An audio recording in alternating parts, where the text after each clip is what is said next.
Hello, everybody. My name is Professor Cerebro, and after countless experiments, I found the question that all men across the world would love to know: why women love pink. And after my experiments, I found that this part of the brain, women only react when they see pink and buy anything That's they love. bullshit. Liar! You're a liar! Let's tell them the truth about pink. Yeah. Hello, class. Today we're talking about President Roosevelt. Yes, Annie? We had a female president named Franklin Roosevelt? No, he wasn't a female. He was a male president. Then why does he look like a girl? Well, you see, back then... Well, back in those days, you dressed your baby in white, no matter what sex they were. That's just silly.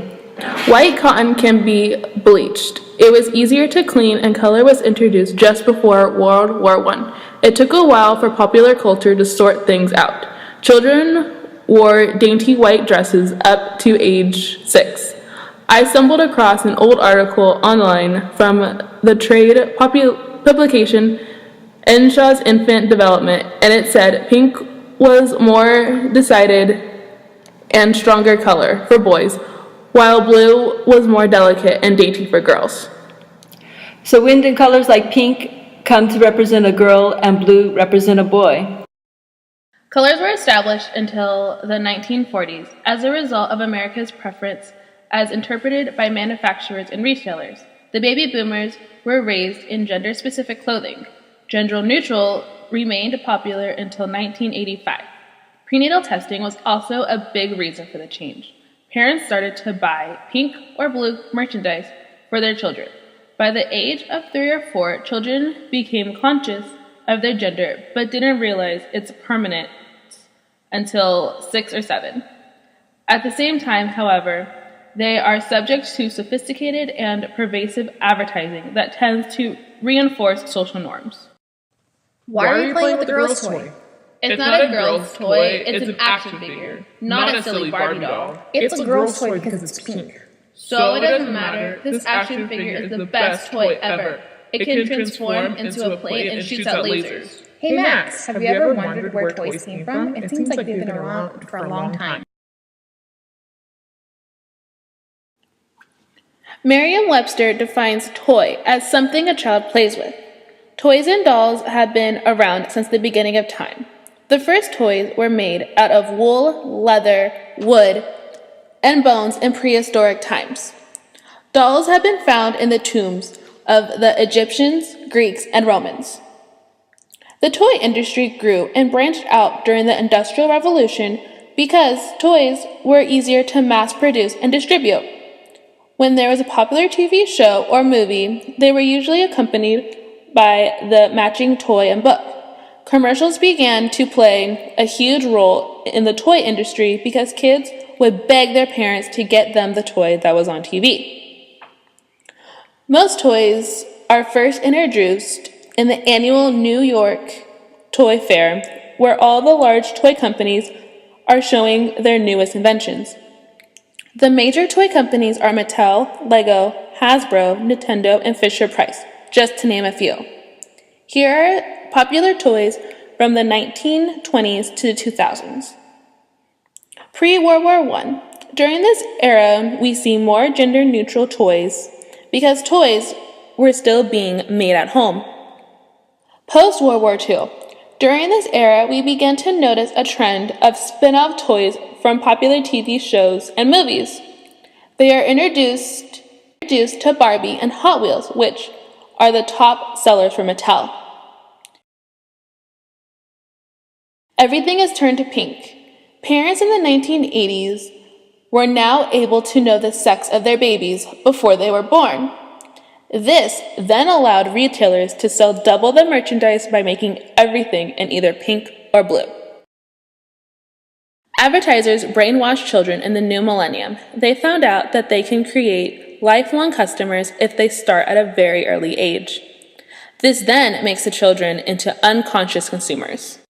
We asked parents to keep a diary for 3 weeks and to record every time, you could imagine, every time their child nagged them for a product. We asked them to record when, where, and why. This study was not to help parents cope with nagging. It was to help corporations help children nag for their products more effectively. We do have to break through this barrier where they do tell us, or they say they don't like it when their kids nag. Well, that's just a general attitude that they possess. It doesn't mean that they necessarily act upon it 100% of the time. You can manipulate consumers into wanting and therefore buying your products. It's a game. Children are not little adults. Their minds aren't developed. And what's happening is that marketers are playing to their developmental vulnerabilities. They are tomorrow's adult consumers, so start talking with them now, build that relationship when they're younger, and you've got them as an adult. Somebody asked me, Lucy, is that ethical? You're essentially manipulating these children. Well, yeah, is it ethical? I don't know. But our role at Initiative is to move products. And if we know you move products with a certain creative execution, placed in a certain type of media vehicle, then we've done our job. My name is Barbara Millicent Roberts, but you can call me Barbie. I was born on March 9, 1959, at the annual toy fair in New York City. I was conceived when my mother, Ruth Handler, saw her daughter playing with paper dolls, using them to act out their future roles. What a pack of lies. The truth is that while traveling in Switzerland in 1956 with her family, Ruth Handler saw a German Lily doll. Lily is based on a German cartoon about a young, attractive gold digger and was intended for adult males. This is how we were conceived. Lily was patented in Germany, but in 1964, Mattel quietly purchased the patent on Lily and retired her. Mattel did the same thing when the Bratz doll came out. Mattel sued and won a $100 million settlement. After this, Bratz dolls were retired. Mother Ruth immediately recognized that experimenting with the future through pretend play was an important part of growing up. She noticed a product void that was determined to fill by a niche of a three-dimensional fashion doll. Apparently, toy makers did not always think it was important for girls to have dolls to practice their future roles with.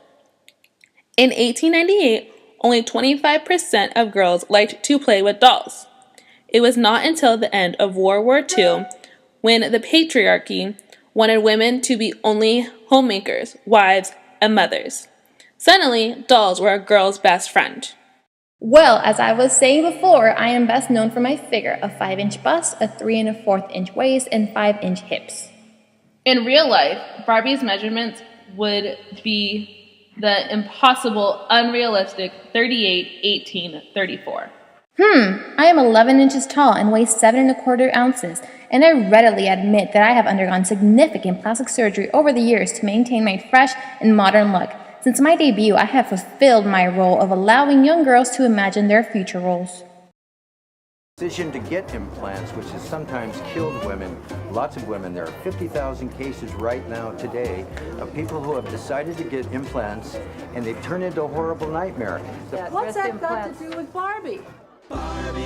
This morning, Luke Unova is firing back, posing for these photos in the new issue of V Magazine's Power Girl issue. Just look, from the itty-bitty waist to those doe-like eyes, she looks every bit like Barbie.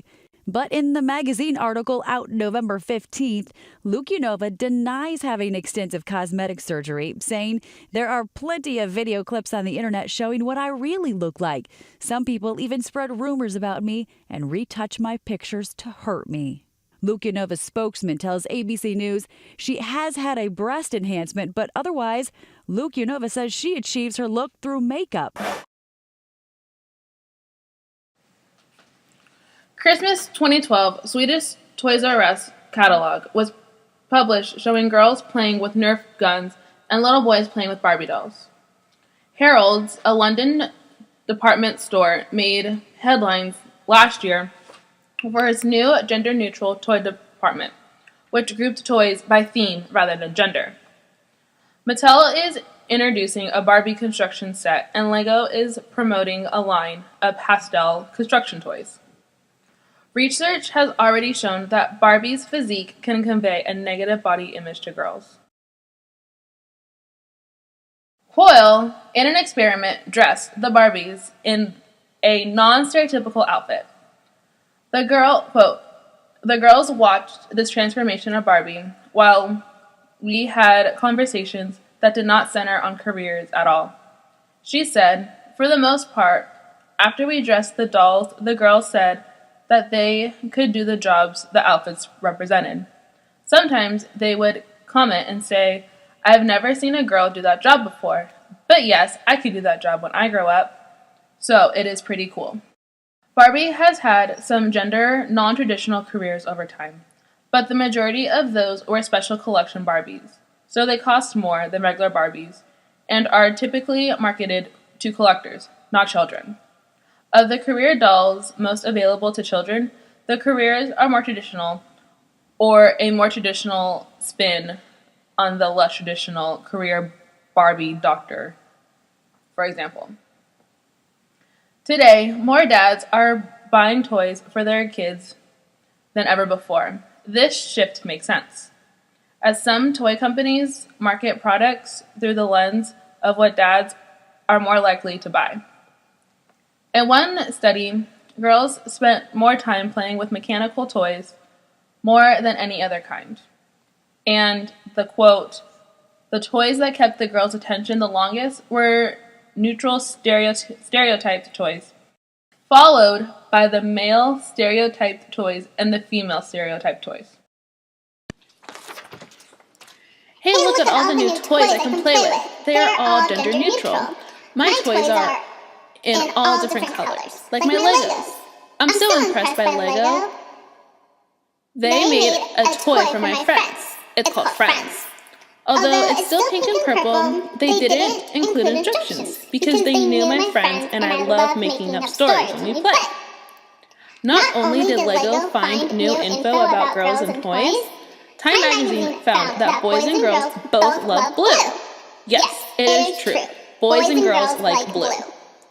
I am so happy that Time magazine found out that girls like blue because now people can stop telling us, girls, that blue is for boys only. An engineer from Stanford created a new toy so that girls can have more options to play with. Debbie Sterling created Goldie Blocks, an interactive toy that requires us girls to put together different pieces to create a running belt. She wants girls to think about becoming engineers and not be trapped inside a box with limited career options. Sterling remembers not knowing what engineering was until she was a senior in high school. I was always bothered by how few women there were in my program, so I've decided to do something about it. I'm starting a toy company called Goldie Blocks to get little girls to love engineering as much as I do. But now, because of the demand, Debbie came out with a line of Princess Goldie Blocks.